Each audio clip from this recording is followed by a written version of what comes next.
Good morning, my dear students. In today's lesson, we're going to talk about Thomas More, which was born in 1552 and 1599.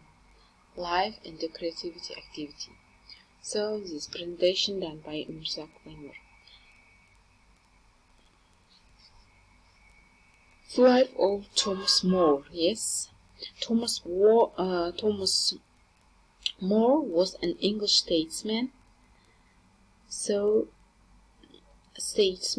and the writer of the early 16th century, and Thomas More was born on 7th February 1978 in Milk Street in London. So at the time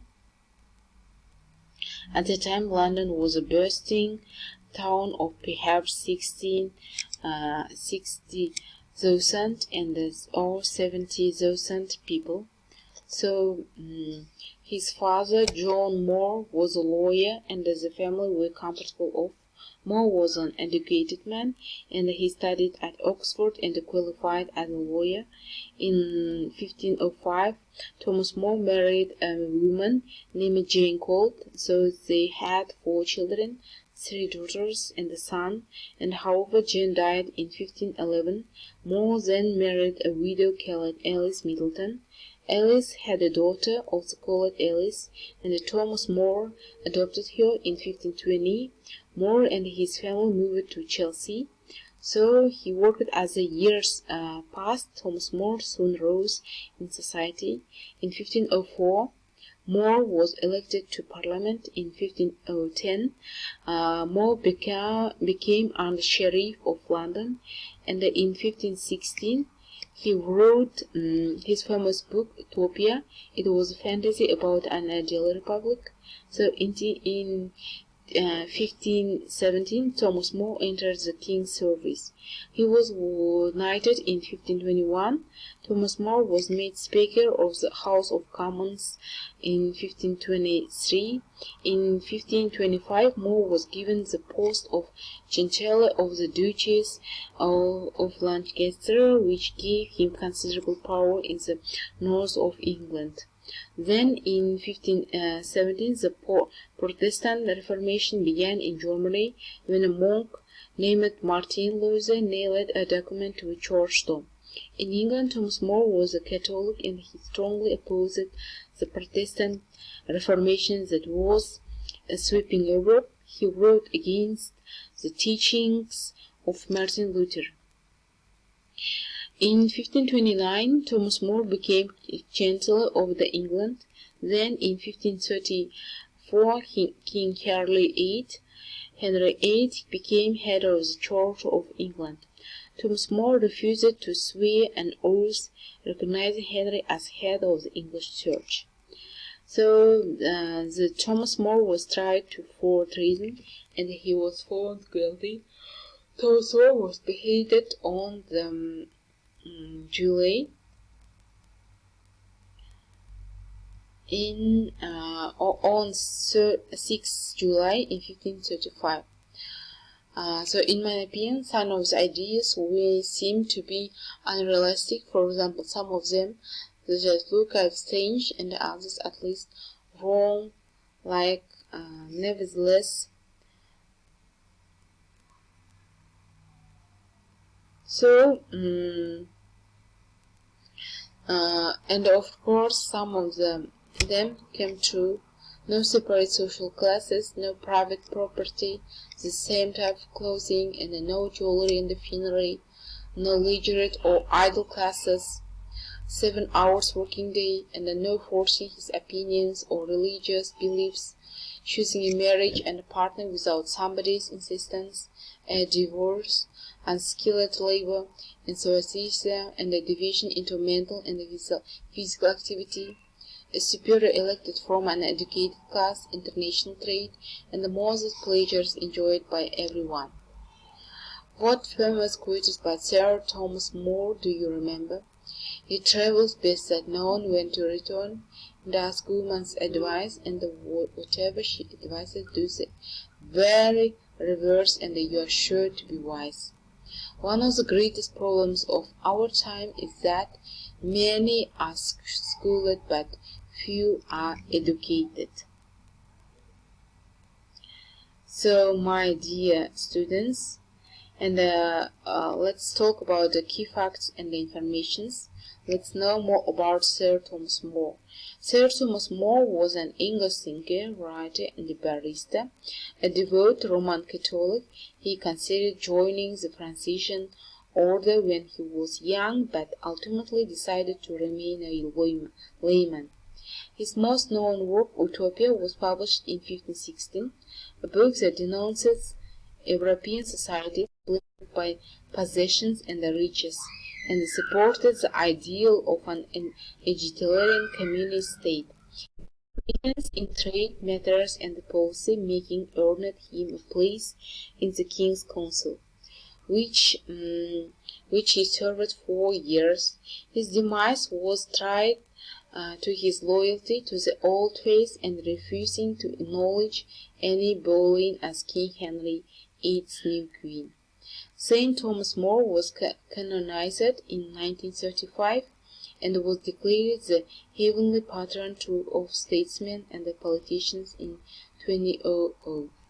So let's talk about the early life and the career. Sir Thomas More was raised in the wealthy environment, and he was born in London to parents and Sir John More and Agnes Neate, reigning on February 7, 1478, and his father was a knight, lawyer, and subsequently a judge of the King's Bench.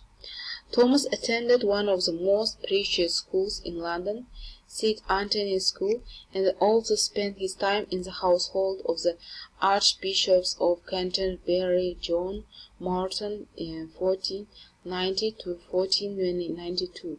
Believed to have great potential, Thomas attended Oxford University through the nomination of Morton, where he studied Latin and formal logic for 2 years.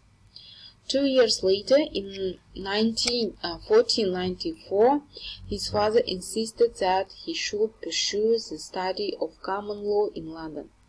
He was accepted at the Lincoln's Inn, which would prepare him for admission to the bar in 1496, and he became a full member of the profession, an art barrister, in 1501.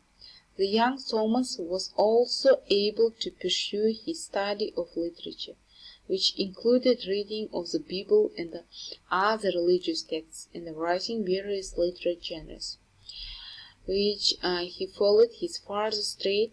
Thomas became fascinated with the study of the theology. At the age of 20, he lived for 4 years in the Carthusian monastery adjoining Lincoln's Inn, and practiced the habits of the monks. He spent his time in long hours of prayer, indulged in fasting, slept on the ground, and believed that God was at the center of his life. While the Franciscan order sounded appealing to him, he decided to remain a layman. So they resided in a property called the Old Barge on the Thames site in Beckersbury in London, and the people such as Desiderius Erasmus were given a room in their home. In fact, Erasmus wore praise of folly during his stay at the Old Barge. Erasmus was a Dutch humanist who was the greatest scholar of the Northern Renaissance. Thomas traveled across Europe and continued the study of Greek literary texts, and also translated several texts into English. His competence in trade matters and as interpreter was proven when he represented various London companies in 1509. Between September 1510 and July 1518, Thomas worked for the king and became one of the under-sheriffs of London. He was considered an impartial judge, a disinterested consultant, and the general patron of the poor. In 1511, his wife died after having given birth to their fourth child. However, after only a few weeks, he married Alice Middleton, a widow several years older than Thomas, and he took care of Alice's daughter from a previous marriage as his own, and his children were Margaret, Popper, Rupert, Cecily, Elizabeth, and Margaret, Clement, and John. Thomas More had written multiple scholar and literary works such as poems, from narratives, religious polemics, and letters. Some of these were the history of King Richard III and Utopia, Response, and the heresies, and William Shakespeare was grateful to Thomas More and finished masterpiece, History of King Richard III.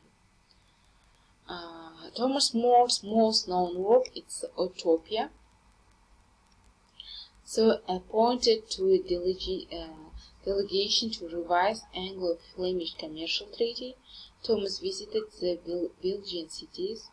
While in Bruggen in 1515, he completed writing and published Utopia in Leuven in 1516, and returned to London soon after.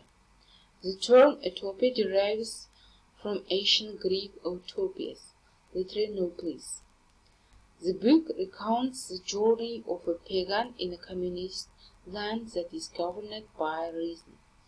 Narrated through the conversation between More and Sally, Ripple, his ideals, his surname signifies peddler of nonsense.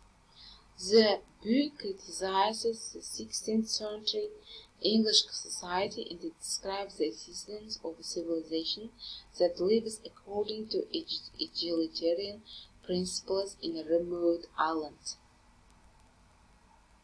Thomas More. So do you agree with this statement? Sir Thomas More was a self-educated person. Utopia is a fiction book. Sir Thomas More couldn't speak any language except Latin, and the word Utopia means nowhere land in Russian. So there were privileged classes in Utopia. People couldn't be banished from the island. The king couldn't be removed as a monarch. There were no divorces, no ideas of Sir Thomas More came true to life. People paid no attention to the book Utopia. So key ideas highlighted in Utopia. The first one, equal opportunities and rights. Nobody owns anything, but everyone is rich for what greater wealth can. Can there be then cheerfulness, peace of mind, and freedom from anxiety? A society that despises wars and geographical conquest. Most princes apply themselves to the arts of war, in which I have neither ability nor interest, instead of to the good arts of peace, and they are generally more set on acquiring new kingdoms by hook or by crook than on governing with those that they already have. A territory of peace and perfection. In Utopia, where every man has a right to everything, and they all know that if care is taken to keep the public stores full, no private man can want anything, for among them there is an unequal distribution, so that no man is poor, none in necessity, and though no man has anything yet, they are all rich. For what can make a man so rich as to lead a serene and a cheerful life, free from anxiety, and neither than apprehending wind himself?